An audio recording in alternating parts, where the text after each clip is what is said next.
So good afternoon, everyone. It's 12 o'clock noon. Today's episode is 147, live from the boat show. And Jeff and Benji are at the show talking with people, and there'll be people coming by the booth to answer your questions. So feel free to put those in the Q&A anytime. The chat function is going to be reserved for sharing links. So with that, Jeff Letterman and Darren Enval are our two first people. So take it Thank you, away, guys. Craig. Yeah, it's great to be here. We're at the Minneapolis Boat Show today and trying out a little bit more remote live broadcasting, see how that goes. Benji's trying to get his cell phone working, but we'll see what we can at least get some pictures of some of the boats here at the show today. We are really honored to have with us one of the show managers, Darren Enval. Thank you for being here with us today, Darren, and allowing us to be here to help talk with folks about what's going on and give a little preview. So tell us a little bit more about the show this weekend. All right. Yeah. Thank you for having me on the air too, Jeff. I really appreciate it.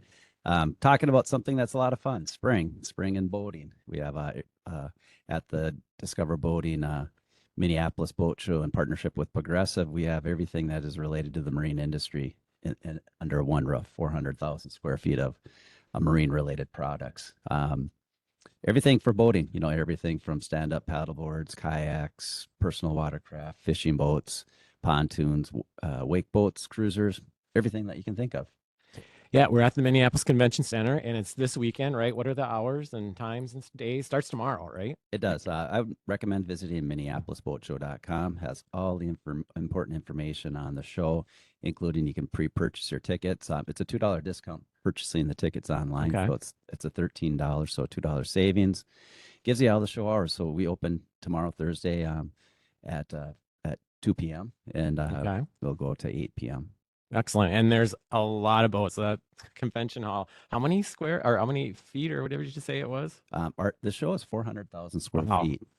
Yeah, and filled with boats. If you want to find anything related to boats and boating, you'll be able to see that here. So hopefully you can come on out. Is there anything new this year or something that you want to highlight, feature that folks can come see or do? Well, everything is new. Yeah. That's the Okay. funny thing about it is you'll be seeing all the latest and innovative products in the marine industry.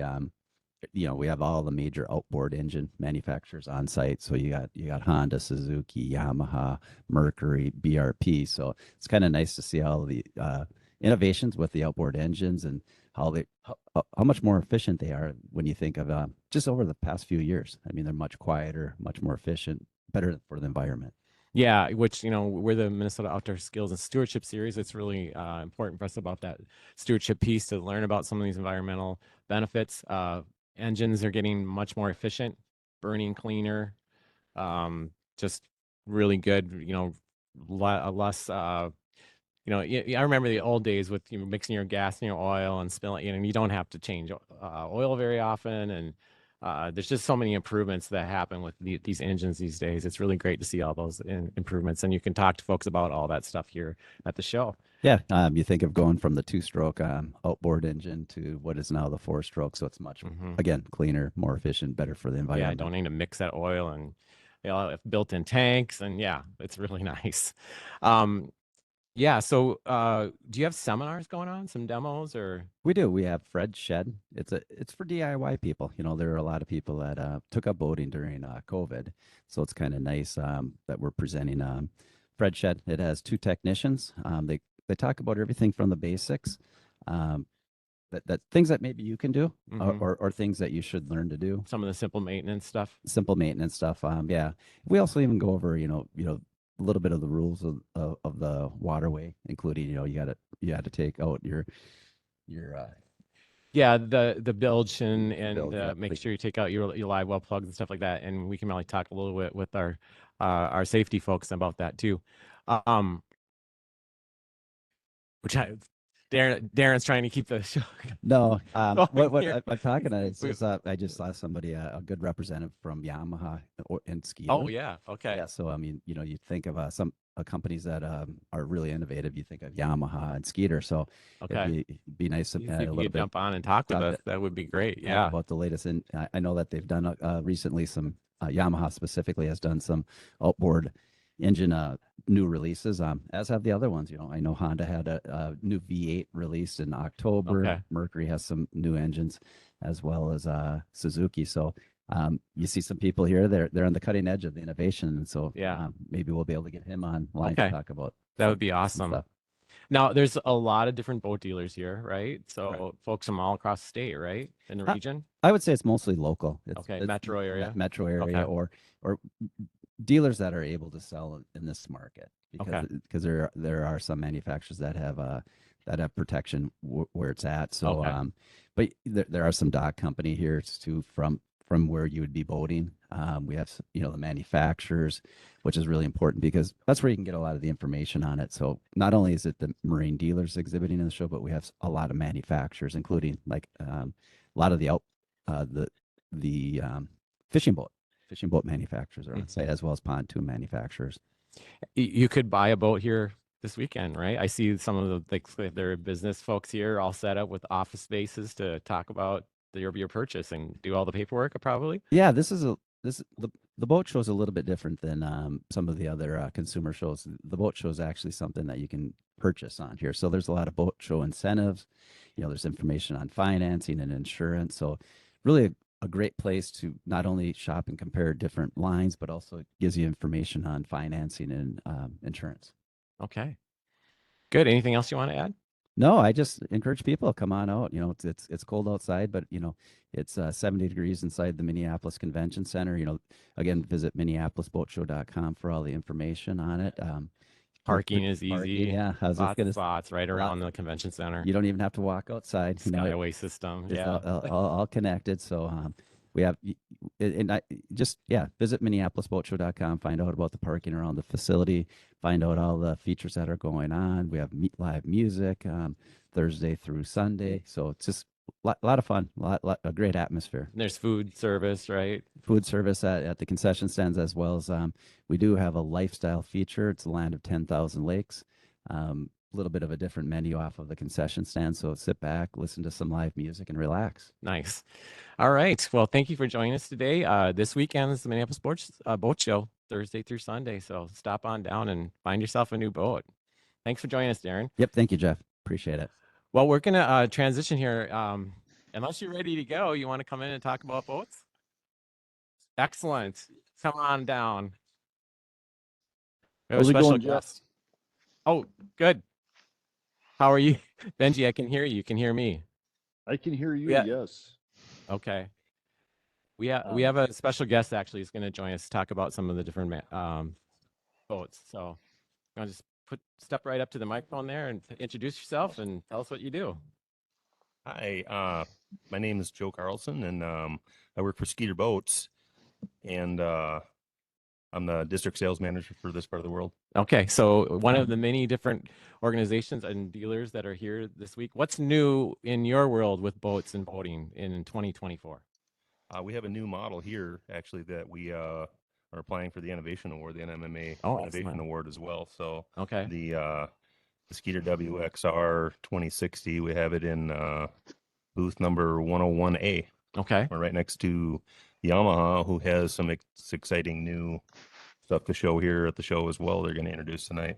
Okay, and so what is special about the boat this year that makes it eligible for that award? It is completely redone, top to bottom. That boat is we took a fresh piece of paper and started all the way over with it, it's a nice way to do things. And we have a new hybrid fender on the trailer of all things, and boats spend 99% of their time on the trailers, unfortunately, but it's a fiberglass and steel hybrid where the outside edges that you stand on are steel and the middle is fiberglass. So it has all the look of and beauty of fiberglass, but the strength of having good sturdy steel. So, and we rebuilt the front deck is, I think they say 8% larger. And we did something that's very unique to this boat. We built in a bulkhead between the two consoles in the middle of the boat. That's basically like a second transom. Stiffens everything up dramatically, and you feel that in the ride too. So nobody's ever done that before, and okay, our engineers always seem to outdo each other every year on this stuff. So Good. And Darren and I were talking about just how the industry has gotten more efficient, less waste, less emissions. And so I assume that's part of some of these improvements that you're doing too. Is that Certainly, right? yeah. We've so the previous boat before that, we had an aluminum deck. We'd take a fiberglass boat and we would cut all the fiberglass out of it and put aluminum in it to stiffen things up, and it would actually lighten it a little bit. Okay. So Good. in place of that, we've added this secondary transom, I'm calling it, and it keeps everything very rigid, and we're able to do things like you said more efficiently. And there was just the normal regular annual price increase to it. There wasn't any added cost in any of that to the consumer, so that's all good. Okay, great. Well, thanks for stopping in and telling us a little bit more about the show and what you got here. We appreciate the time. Sounds good. Yeah, Yeah. thank you.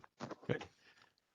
Next, we're going to be joined by our one of our colleagues at the Department of Natural Resources. Lisa Dugan is one of our boating safety coordinators, and we have a space. We're actually sitting in the DNR space right now, just outside Hall C at the Minneapolis Boat Show. And safety, of course, extremely important. It's a real big focus of what we've got and what we'll be doing out here at the DNR. So welcome, Lisa. Hi, You want thank to you. introduce yourself and what your position is? Yes, my name is Lisa Dugan with the Minnesota DNR, and I'm the Recreation Safety Outreach Coordinator with the Enforcement Division. Yeah, and you're helping to coordinate the booth that we have here this year at the at the boat show, Minneapolis Boat Show. What are we going to be talking about? What are we covering? Yep. So this is a lot of years running that we've had. We kind of sit in the safety corner here at the boat show. So we have partners like the Coast Guard Auxiliary next to us, America's Boat Club, also known as Power Squadron. So a lot of really great safety information. New materials, the 2024 boating guide. We have a lot of giveaway items. So some stuff for the kids, some stuff for the adults. Good. And it's always interesting when people come in and they're either looking for their first boat, or they've purchased their first boat, or they've, looking to just, trade what they have. And there's so much information. You can kind of get the rundown on everything that you might need for a new boat. So all the equipment, all the gear that you might need, rules, regulations, all that stuff. Safety's really been in the news lately, especially with our iffy ice conditions. I know we have some resources for that. Let's touch on that because we're talking about open water here at this Minneapolis Boat Show, but obviously we want to touch on some of the ice safety conditions. So you want to give us I know we have a resource on that, right? Absolutely. So there's a lot of really great informational videos on the ice safety webpage on mndnr.gov/ice safety. And Cassie just posted that actually on the chat. So if folks are looking for that, they can find that. Thank you, Cassie. But yes, I mean, you say open water, and like literally we've just, gotten over kind of an open water season in the middle of when we have typically good ice for recreating on. And I think, the misconception right now is that there's a lot of people with this cold snap that assume that the ice is great. It is how it should be, but it's just been a really unusual year for ice.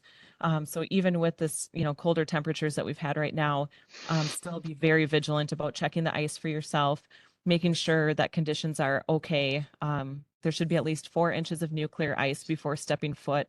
And then I think it's just really like people are wanting to get their equipment out, ATVs, and always check for yourself before you bring that gear out and add in any additional weight to the gear that you're taking out to our recommendations. Yeah, thank you. And then, of course, in the summer, we're concerned about safety too. And I know you're going to be talking about that and have some resources here. But what are some things folks should be thinking about trying to make sure, they're safe boating this summer? So it is always really fun because as it's, bitterly cold outside, everyone in here is thinking summer and open water and boating. So it's a really great time to kind of plan ahead for when it is open water boating season. What can you do right now to be ready so you don't have to waste any time when there's open water. So make sure, it's a good time to start checking equipment, look at life jackets that you might have, make sure that they're going to fit everyone who's going to be on board the boat this summer. So kids' life jackets should fit the size that they're wearing right now. It's, as a parent, you try to think how can I conserve? But life jackets are one of those things. Don't buy a size that they're going to grow into. Buy a size that fits for them now. And then just other safety items that you're going to have for in the spring. Good time to check your fire extinguisher. Make sure your throwables in good condition, that kind of stuff. So then you're ready to go when it is open water. Yeah, those fire extinguishers have a lifetime. I mean, they're only good for a certain period of time, right? So Yes. just check that. Yep, they do. They have an Expiration. indicator on them.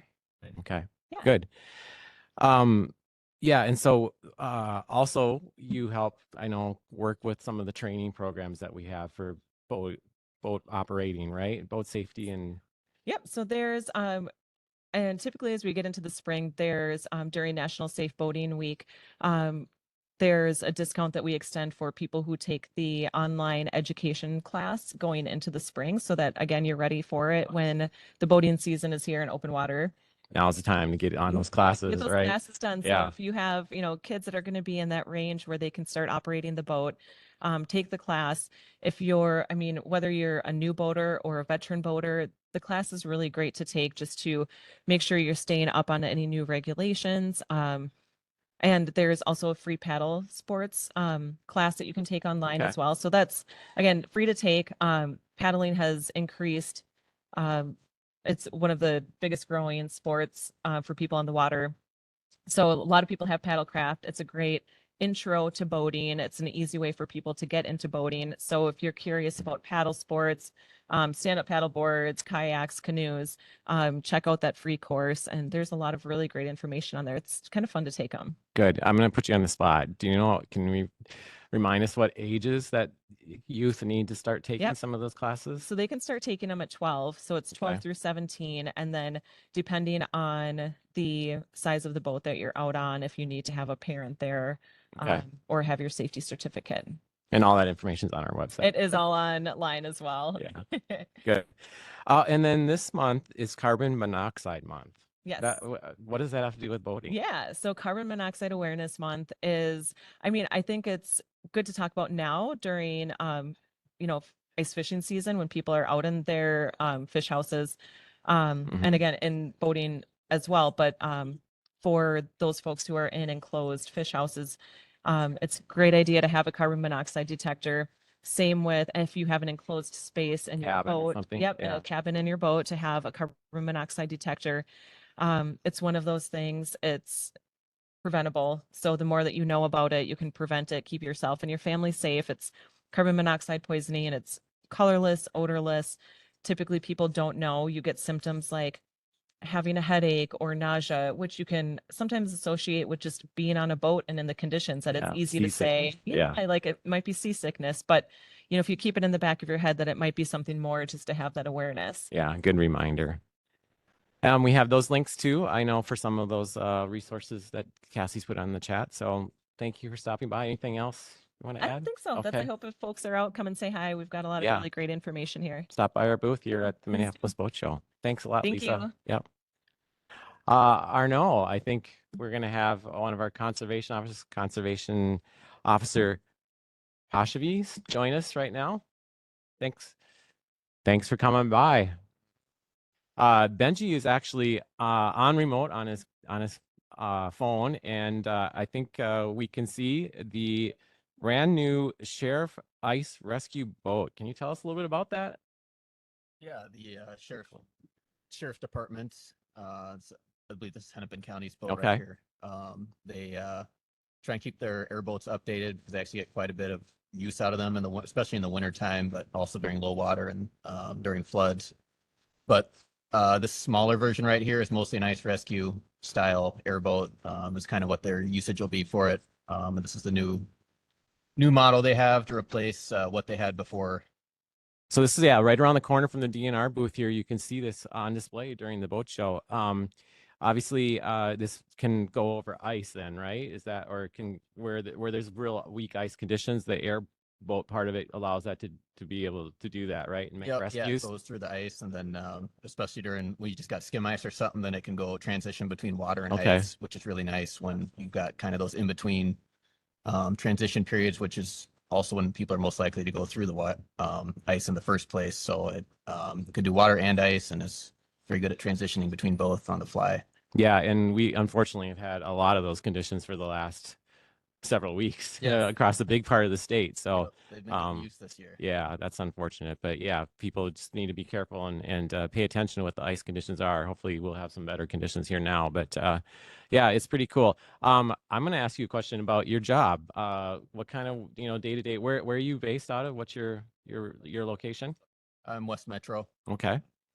And so conservation officer, what kind of work are you doing on the daily? It varies very much by the year, but this time of year we're focused a lot on ice safety, I suppose, and then snowmobile activity. Not so much around the metro right now because we don't have enough snow, but and then ice fishing is kind of the biggest thing this time of year. Okay. With how many people are out there, whether they're on foot or wreck vehicles or whatever it may be. They're normal vehicles as well, ice houses. There's all kinds of activity that happens out on the lakes, just going out and regulating that, and then talking with people and making sure folks stay safe on the ice. Thank you. Yeah. And are folks getting out now with the colder temperatures? Ice Yep. is starting to get a little better, especially at some of our smaller lakes. I think Yeah, it's a lot of starting to people get there. are really getting out now. Good. Good. Well, and then I don't know if you know this, maybe it would be a question for Lisa, but we're hiring, right? COs. are. There's a training. Is it application open now, or we're going to be doing that soon, or we have recently? Yeah, it'll be, I believe it's opening up soon. Okay. Yep. Yeah, if you have an interested in career of being a conservation officer, we're looking to hire Yes. on it. And there's been, I know, some ongoing academies that have been happening. So Yeah, pretty much check every out our year. careers, the state of Minnesota careers website for about that information. So Yes. I think we have information on our website about being a conservation do, officer lots. too. Yes, great.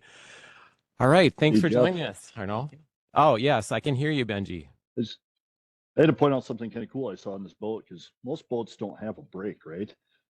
This Okay. boat has a big emergency brake in the back. I never knew Oh, airboats yeah. had that. With some You can sort of must- spikes or whatever, it can dig into the ice, I suppose. Yeah. So the boat, really cool to see at the show, but you hope you never have to see in person. So Yeah. We have another visitor going to join us. Well, you're going to transition over to some of the other areas in the show. So, hi, welcome. Bryce Thinnell. Hi, Bryce. Good to have you here. We have to be pretty close to the microphone, so you want to pull up closer to that within an inch or two of that. Tell us, introduce yourself and what you're doing here at the show. Yeah, my name is Bryce Thinnell. I'm the business development manager here for Mercury Marine in Okay. the 5-state area. So down here setting up for the Minneapolis Boat Show. Good. And what do you guys have at the show this year we really want to see? Yeah, so we've got a booth with all horsepower ranges from new electrification models, Excellent. gas-powered engines, from small portables all the way up to a 500R race engine. So Oh, wow. all sorts of stuff to see. How fast does that go? Depends on the boat application. Very fast, though. Yeah. So yeah, let's talk about electrification again. Yeah, we are really interested in stewardship components and making sure we're taking care of our waterways and keeping things clean.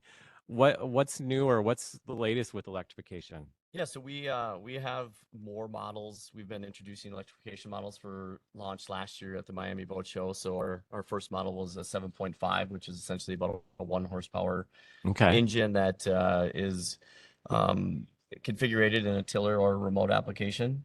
And since then, we've launched a few other models, a 20E and a 35E, so 3 horsepower and 5 horsepower.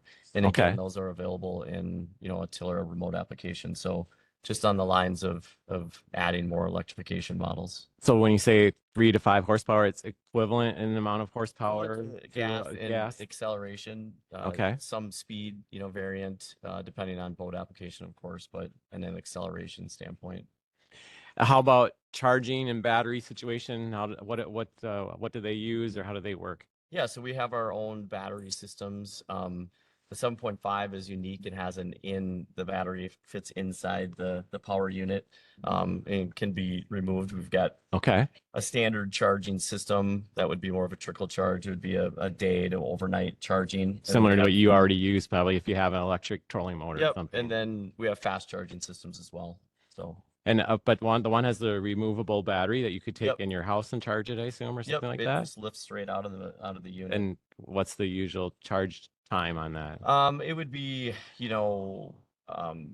6 to 12 hours on the trickle side of it. On the fast charge, it'd be less than that.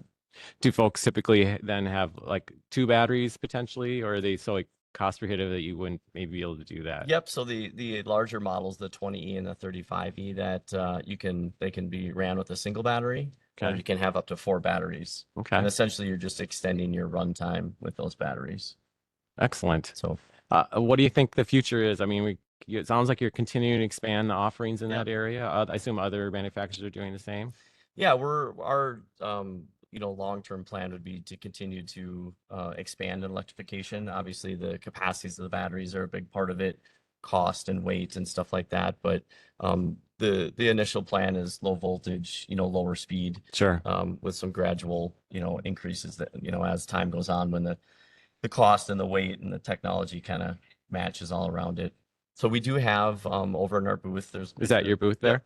Okay. we do have 4 models on display over there. Excellent. That larger one in the front is the new 75E that was just introduced here a few weeks ago. It's not available until mid-year, but that one's going to be equivalent to, like a 9.9 or a 10. Okay, so you So- would typically apply that to a fishing boat then, or? Yep. I mean, it would be small pontoon, fishing boat, getting into the little, little bit bigger applications, but smaller, low planing type of boats. So And cost comparison, I mean, in cars, I know they're slightly more expensive. Is that similar in boats to a gas motor? yeah, so like the 7.5 is nice. It comes in kind of a plug and play kind of purchasing opportunity.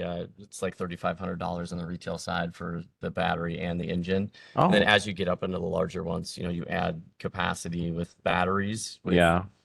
adds some cost. But like the 20E, which is, in that's mid-range, the 3 horsepower size, with a single battery, it's like $6,500 retail. Okay. And that's with the rigging components and stuff that are needed in Okay. a tiller application for that example. Excellent. Bryce, I got a question for you. On my grandpa, growing up, we always had a little 9.9 Mercury in the back of our little fishing boat. And in the winter, he always brought that motor into store. It was getting really hard for him to be able to get up and move that thing. How much do these things weigh compared to a normal motor? Yeah, so that 7.5, for example, now granted, we're in a smaller horsepower range here, but the power unit itself only weighs 43 pounds. Once you leave the engine bracket on the boat, it only weighs 37 pounds. And then Okay. the battery itself weighs 17 pounds. So you can carry like the battery in one hand Separate, and the yeah. power unit in the other. So very weight. When you get into the bigger models, the batteries are going to be more of an in-mounted in the boat. So you're just, if you're removing something, it would be just the power unit. And still it's like less than 50 pounds for that 20E and that 35E. So Excellent. It's awesome. Thank you. Craig, we did you had have a question?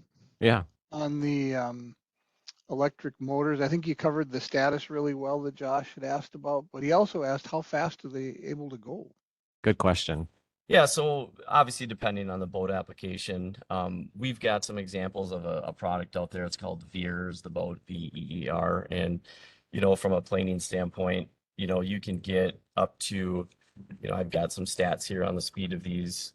For example, on the 7.5E, I mean, it's going to go at wide open. It's going to go 5 miles an hour on this, smaller boat. And again, you're going to use quite a bit of battery at that, but at idle Okay. speed.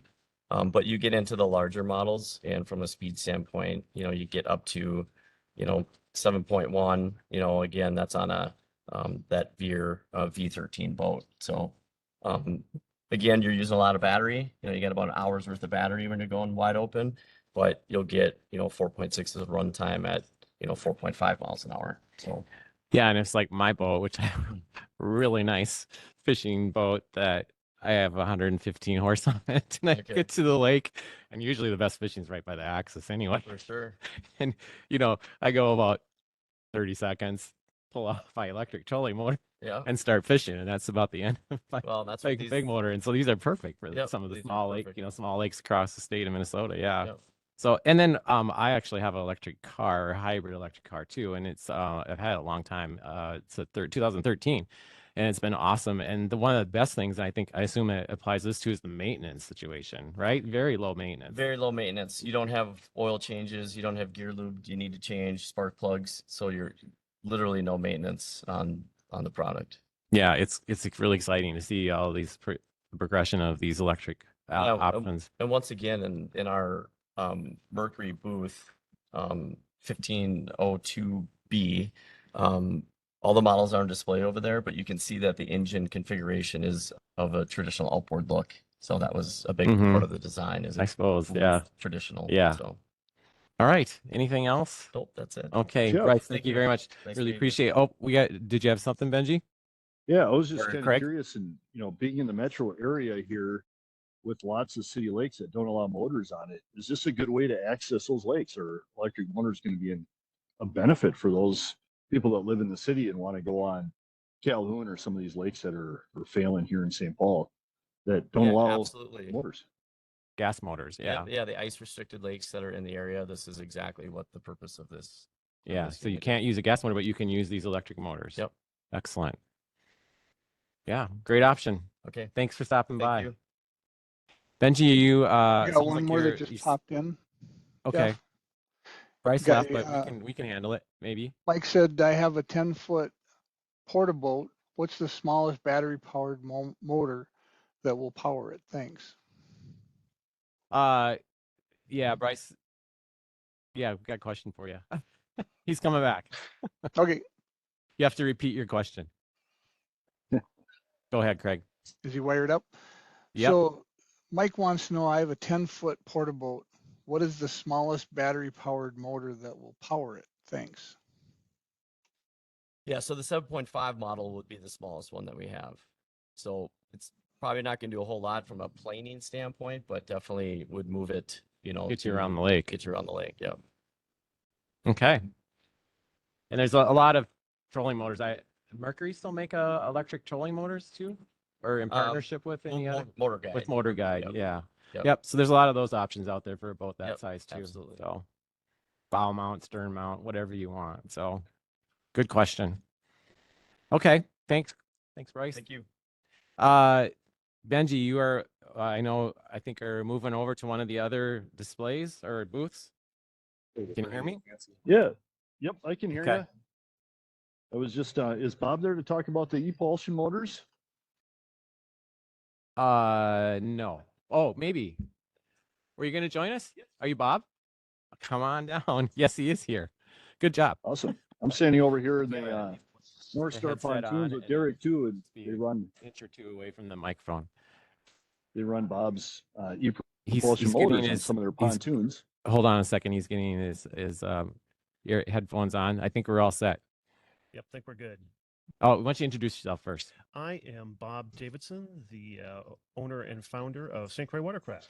Okay. We are an electric-only boat dealership and Oh, wow. manufacturer.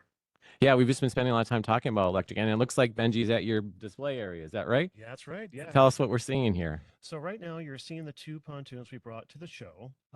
We are a multi-line dealer for electric motors, but we're showcasing e-propulsion at this show. And the near ground one that you're looking at is actually what's called our Navy 6. That is a 10 horsepower equivalent model. And that is fitted on a 16-foot pontoon. So perfect size for either horsepower restricted lakes or electric only lakes. Okay. And the one that's on the far side with the much bigger motor, that's a 22-foot pontoon boat. And that is the world premiere in the upper Midwest of a 60 horsepower electric. And Wow. that one is electric power steering, electric trim and tilt. It has the option to actually hold and place the boat and keep it in one position, GPS lock to a particular spot of the Okay. lake or river. And It's great for fishing. yeah, it's fantastic. And that one is designed to replace a conventional, say, 75 horsepower gasoline motor. Okay. That boat was tested this fall on the St. Croix River, did about 18 miles an hour with 4 200-pound guys on it. And we were getting Okay. 3 or 4 hours worth of runtime on it. And so what is the battery situation with this? Is that they built into the boat then, or? Yep, it's built Okay. into the boat. Yep, it's built into the seating areas, taking up some of the storage areas. This particular boat is our test mule, but it is set up and to look nice and pretty so people can look at it and get an idea of what the finished product looks like. Okay. But that motor is actually serial number 2 in the whole world. So Okay. we were the dealer that came up and designed the boat specifically for it. Oh, we're looking at some of the battery storage, I bet. Yep. That particular area in back is actually a large trunk. Normally it would be either for a cushion, seating area, sun lounge, that sort of thing. But we kept it blank on this so that we can easily access the components because people want to see what electric's all about. So they can get in Mhm. there and take a look and Sure. see the batteries, the chargers, and everything else. So this is a model. Is it when is it? Is it available or when? They are available for order. Okay. We are going to take orders at the show, and they will be deliverable in the spring. Great. And let's talk about price. Is it comparable to some of Um, the gas motors, or? It's going to be similar to some of them. I mean, all up the boat together, the whole boat, trailer, charging system, batteries, the whole thing, soup to nuts. It's going to be about $75,000. So it's going to be sort of mid to higher price point. I mean, there's plenty of pontoon boat models now that are over 6 figures. And of course, you can get into a basic model like the 16-footer there for under 40. Okay. So we're sort of targeting In the meaty middle, part yeah. of the market. Yeah, Okay. where a lot of people are buying pontoons now. And so, yeah, you mentioned charging. So do you have to have any particular special charging, like hook up through your lift, or how does that work? Well, as you can imagine, with the amount of current you have to charge up, we've all seen, and heard about the capacities of electric cars like Chevy Bolts and Teslas and the dedicated chargers for them. That Mhm. infrastructure doesn't exist on the lakeside. Right. So what we did is our charger is voltage and current agnostic, so it can take sort of anything. Okay. But it's specifically designed targeted for a conventional 110 volt, 15 amp circuit like Okay. most people have at their house. So they can Sure. either run an extension cord down or they can have a power put into their dock. Okay. Whatever they like, but nothing crazy. If you have the capacity to do more, you're certainly welcome to. You'll charge your battery up that much quicker. And yeah, I was going to add what the charge time is at the 110. Highly variable. 110, you're going to be seeing, assuming the battery is fully depleted, you're going to be seeing on the order of about 12 to 14 hours Okay. for a full charge on it. It does draw a full 14 to 15 amps, so it's pretty hefty, and it's a smart charger that is able to. It properly charges the batteries up, so they can take much more charging at the beginning of their cycle than at the end. Okay. So it's designed to handle that. But it can be integrated with solar. And in fact, we're coming out with a solar charging system for it later in the year as well. Okay. Excellent. Do we have any questions, Craig? I mean, we know we touched on so we had some electrical motor questions already, but anything new? Mike was wondering if you could share the name of the company again, Bob. The name of the company is St. Croix Watercraft. So if We they have a search, website, I can imagine. Yep, stcroixwatercraft.com. Spell it either way, either STCROIX or SAINTCROIX. Either way works. Okay. Excellent. Yep. And you might see some interesting stuff on the website today because my webmaster is beefing it up for the show. So Okay. All right. It's a really cool thing. I'm actually sitting thank you. here in the North Star pontoon where the motors are on. So standing here with Derek. So if you want to, why don't you say something, Derek, to see if they can hear you all right? Can you guys hear me okay? I think so. Can you hear him, Craig? yes, I can. And Okay, it's kind yeah. of a cool story. North Star Pontoon is another Minnesota company out of Mora, Minnesota, correct? Yes. Stopping. If I can switch my camera there. All right, we can see you. There we go. So say hi, Derek. Hi. Nice to see everybody. This is a really cool show. I just showing some video of the boat there. Really nice pontoons. And I'm Jeff, we need one of these for shore fishing or lake fishing in the St. Paul area. So we'll have to put that on Yeah. our bucket list. Right. That would be nice. So if anybody has any questions about the pontoon or the e-motors, we can take those. Otherwise, I will move off to the next spot. Yeah, I think we're going to transition over to some human-powered silent sport activity. Well, electric motors are silent. Yeah, please. They're very They quiet. are very quiet, really nice.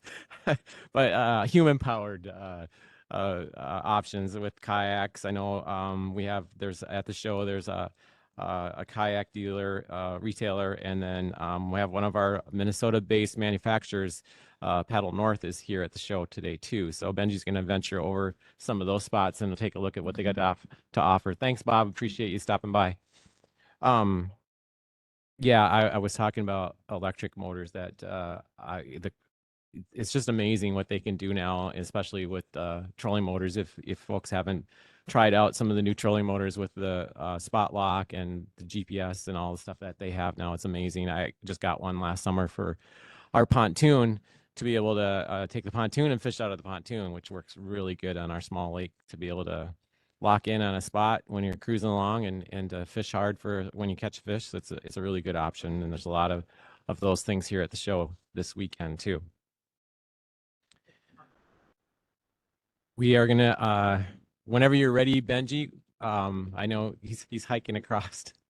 It's a big show floor, as we were talking about. Craig, do you have any additional questions that have come in?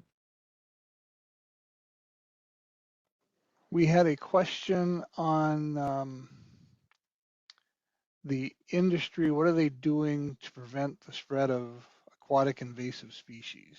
So Darren snuck out before we could get that one asked. If you get Yeah, that is a good question. We don't have an expert here, but certainly the DNR's got a lot of information about invasive species on our website at mndnr.gov. But as far as industry response, yeah, we don't have anyone right now. Maybe we'll bump into someone who can help with that, but that's a really good question. There's Benji looking at some, looks like fishing kayaks. Yeah, we did a great program on fishing kayaks. So we came over here to we'd highlight a couple of the new ones. I'm out of breath. That's a long ways across this show. It's a big show. Yeah, maybe Craig or Cassie could grab that link to the program we did just last summer on kayak fishing or fishing out of kayaks. The fishing kayak, Minnesota Fishing Kayak Association, was really great information. So we could maybe get that link posted and folks can check that out, that recording. We were talking about the electric boats here, but some of these new fishing kayaks have these electric propulsion motors in them that drop right through the floor, so you can have a pedal assist or a complete controlled propulsion. So while you're fishing, you can just concentrate on fishing and not having to move around a whole lot. I think that one's complete controlled. This one over here is a pedal assist drive, so you can even go further, I suppose, with that. I saw it said autopilot on that kayak too, so I imagine that has the electric motor that allows you to kind of pick a direction and you don't have to do anything except fish. Yeah, and if it is windy out there, you can stay in one spot very easily with that autopilot thing. So they have all kinds of human-powered boats here, though. They got just regular kayaks. Get my camera to work over here. Sailboats in the background.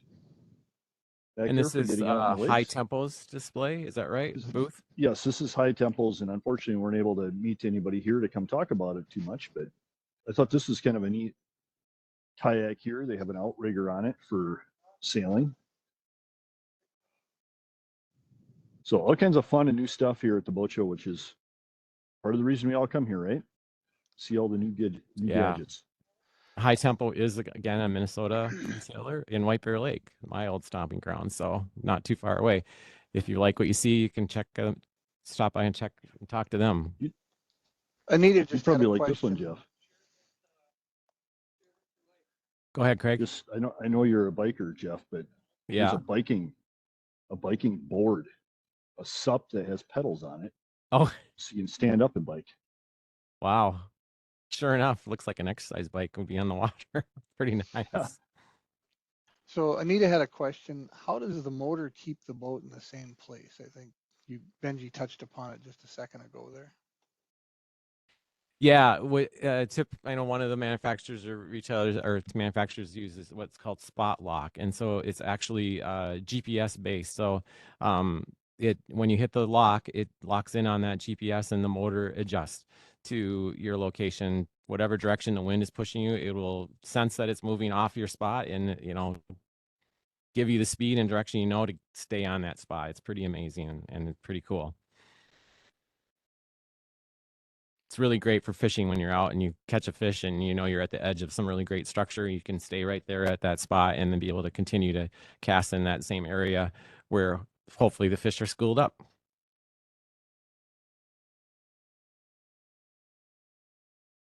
I think we've covered pretty much everything we had seen scoping out the show this week. If there are any other questions, we can try to answer those. Craig and Benji and I, as far as experience, we've got years of boating experience, right, Craig? Yep. We got a question here from William. Are you going to be able to show any wake boats? And I'm not familiar with what a wake boat is. Those are some of the boats that folks use to surf behind or wake surf behind them. I guarantee they're out here. I don't think we'll be able to have enough time to probably get over there and show those. But yeah, though there are all kinds of boats out here, and it reminds me we should talk about why are we talking about boating, right? It's the Minnesota Outdoor Skills and Stewardship Series. It's a thing you can do outside, but more importantly, boating is supportive of natural resources in the United States because of the Sport, Fish, and Wildlife Restoration Funds, the Dingell-Johnson Act that was passed in, I believe, the 30s many years ago that helps set aside funding for natural resources funding to the states. So we actually benefit in natural resources with that funding, this excise tax that's on activities that are related to getting outside, and boating is one of those. And specifically, marine boat fuel is taxed at a federal level, and that funding is added to the Sport, Fish, and Wildlife Restoration Funds that come to Minnesota. In fact, in our Fish and Wildlife Division, about 70 to 75% of our funding comes through those dollars. So boating is a really important activity and helps support the natural resources and conservation work that we do in Minnesota and across the country. Yep, that excise tax is everything from bobbers to boats. So every time you buy fishing tackle or a life jacket or a new boat or trailer or like Jeff said, the gas, that money goes into Fish and Wildlife, and we use it for a lot of different things to keep the outdoors available to everybody. It looks like Benji found some wake boats. Upon request, I jogged halfway across and get my steps in today. Yeah, good. Lots of options out there. They're in the fancier end of boats. I've never owned a wake boat, but I've seen them out in the river, and it looks like it can be a lot of fun for people that like to wake surf behind them. So, any other questions, Craig?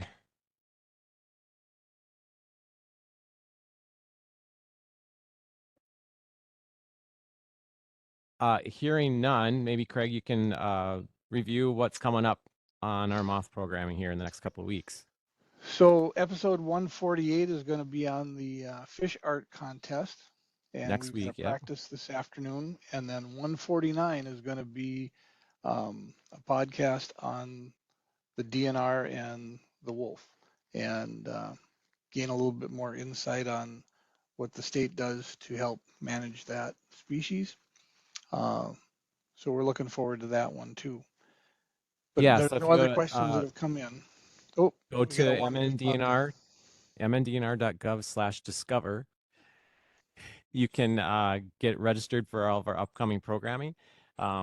We have a lot of different things too that we've covered over. As Craig said, today was 147. We've got a lot of the different topics across the board on natural resources, and they are all recorded and available through that website. You click on the tab that says past webinars, and then also they're on our DNR YouTube. So check out all of our options that we have, and come on out to the Minneapolis Boat Show. I think you'll be excited to see all the different options that are out there. So with that, so go ahead, Craig.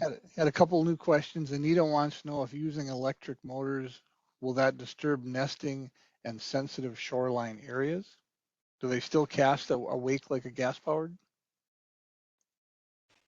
Yeah, the wake depends on what kind of boat you're carrying, right? You're pushing. So it's really about the weight of the boat and the motor, and the wake comes from that moving that boat through the water. So Yeah, if you're not careful, you can have a wake just like you could in a gas motor. So it's important to be sensitive to those areas. Slow down, stay away from shore, and make sure that we reduce our impact on our shoreline habitat. Good question. Carol said there's efforts to prevent wake boat shoreline erosion, and there are spots on many lakes where it says no wake, and no wake means no wake. So don't be disturbing that shoreline. Yeah, And good point for the wake boat users to make sure you're being respectful of the distance from the shore and impacts that you could have with your wake. So good point.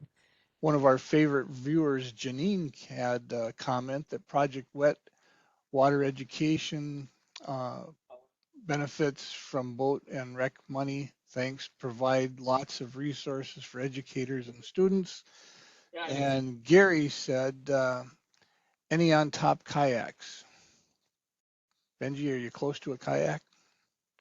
You know, I'm not close to a kayak. I came over here to the Wayzata Marine just to get up on their dock to kind of give everybody an eagle eyes view, at least that I can from here. And but I did not see any sit on. I saw the pedal on top kayak, but I did not see any sit on top kayaks.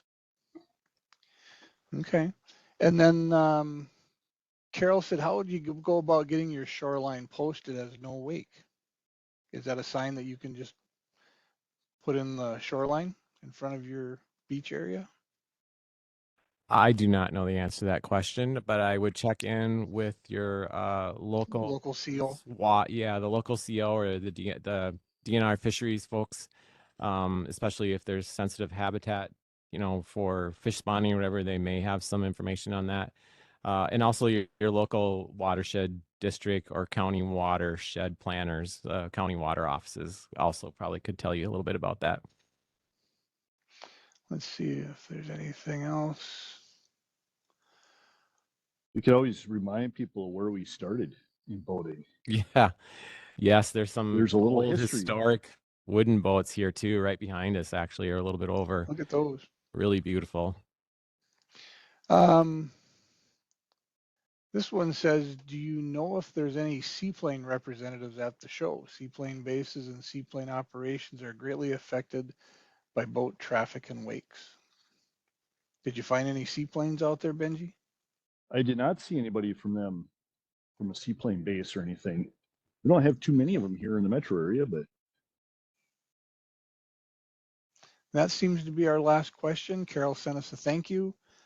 So with that, I'm going to ask Cassie to stop the recording and bring us back to the green room. Thanks everybody for joining us. Great to have you with us today, and hopefully see you in future episodes.